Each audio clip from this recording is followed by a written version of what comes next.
Iba na talaga ang mga kabataan ngayon dahil kahit mga bata pa nga lang sila at kasalukuyang nag-aaral ay naisasabay na nila ang pagtatayo ng maliit na negosyo. Tulad na lang ng natagpuan kong pudtripan dito lang sa Sampaloc ay nagtitinda lang naman sila ng affordable at budget meal na mixed rice na mula nga sa halagang 55 pesos ay pwede nyo nang matikman. Meron sila ditong tapa rice na isa nga sa kanilang bestseller, tocino rice sa halagang 55 pesos at bagoong rice na sa halagang 50 pesos lang din. At kung gusto nyo naman ng sisig rice at bacon rice ay mabibili nyo lang ito sa halagang 60 pesos. At kung gusto nyo naman ng toppings ay mag-a-add-ons lang kayo mula 20 hanggang 25 pesos. At dito nga lang yan sa DJ's Mixed Rice na kahit bago pa nga lang sila ay talaga namang binabalik-balikan na sila ng kanilang mga parokyano. At dito nyo nga lang sila matatagpuan sa kahabaan ng G. Tuason Street, Corner Prudencio, Sampaloc, Manila. At open naman sila dito mula 6 PM up to 3 AM. So paano mga boss? Gutom na ba kayo? Tara! Kain tayo.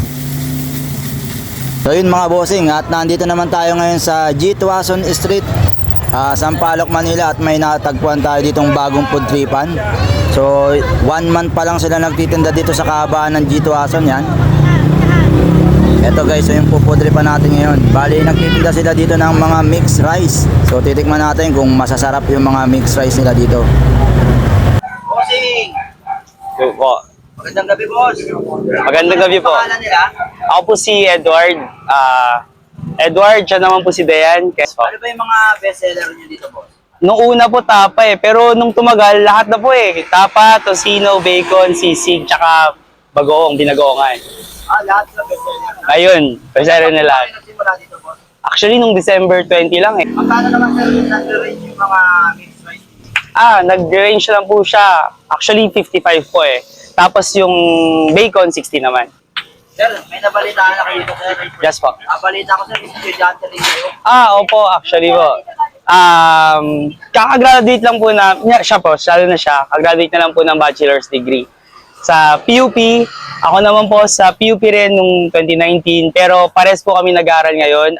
So, nagpo-pursue po kami ng diploma, degree, or postgraduate. Trivia lang, pero ayaw namin talaga sabihin, pero pares po kaming magna cum laude. Bilang estudyante, sir, anong mahalaga sa inyo? Diploma o diskarte?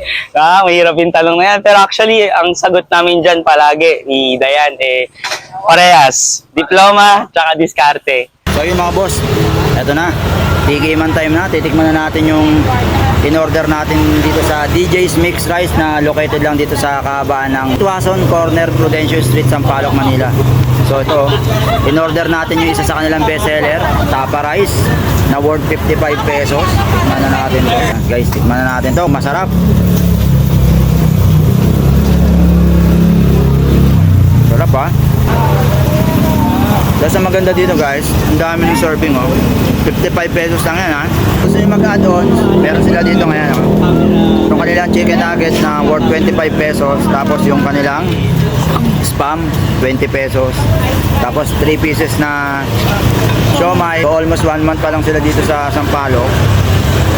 Pero binabalik-balikan na ng mga parokyano na to dito. Ganap kayo ng murang pudtripan, try nyo dito sa DJ's Mixed Rice. Yung owner na ito, estudyante, kakagraduate lang parehas. Pero pinagsabay nila yung diskarte at diploma. So yun mga bossing, at nandito kasama natin yung mga batang estudyante, si Sir Edward at si Ma'am Dayan, ang may-ari nitong DJ's Mixed Rice. Invite po namin kayo sa mga nanonood po ngayon na kumain at pumunta sa DJ's Mixed Rice, located lang po sa kanto ng Prudencio, G. Tuason, malapit po sa McDonald's. Sir Edward, Ma'am Dayan, ano ba yung maipapayo nyo sa mga estudyante na gustong pumasok sa pagninegosyo? Mga kapwa ko estudyante, mag-aral kayo na mabuti, tapos kung nahihilig kayo magnegosyo, kaya-kaya niyo yung pagsabayin. Diskarte lang, saka diploma. Kaya lang dalawa. Opo, ganun din. Diskarte, saka diploma. Huwag kayong mahihiya na sumubok pa ng ibang bagay. Iba po ang aming profession sa kung anong tinatawag po namin ngayon na business. Thank you, Sir Edward, Ma'am Dayan. Good luck po sa business niyo, Sir, Ma'am. Thank you. Thank you po!